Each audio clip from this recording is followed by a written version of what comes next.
My name is Robert T. Talley Jr., and I'm a professor of English at Texas State University, and I've become something of a leading figure in the field of spatial literary studies.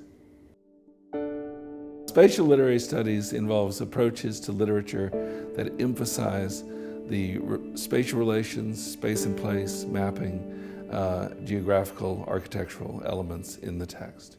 So I'll talk about a writer producing a literary cartography, in a sense, a figurative map through a novel or through a short story. In the case of a Tolkien, say, you have somebody who really is creating an entire world and populating it with, whole races, different cultures, different languages.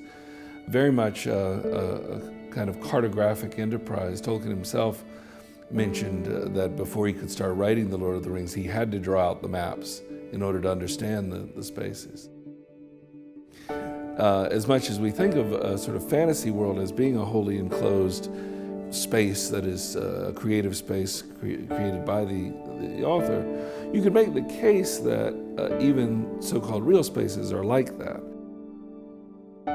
We have here on campus and in San Marcos certain iconic places. I think Old Main, the original building, that's beautiful old building on top of a hill, Aquarina Springs and the river, that really makes this a kind of unique campus. But I think other spaces that we might not think of as particularly unique become really meaningful to an individual. Maybe it's the classroom or the lab where you're learning, or that little nook in the library that you found where you can do your homework, or a professor's office where you had a great conversation, or any number of things that makes up kind of what your experience of San Marcos and Texas State University, and really your own experience as a person. I've always been fascinated by the way in which we kind of almost unconsciously are mapping our environment.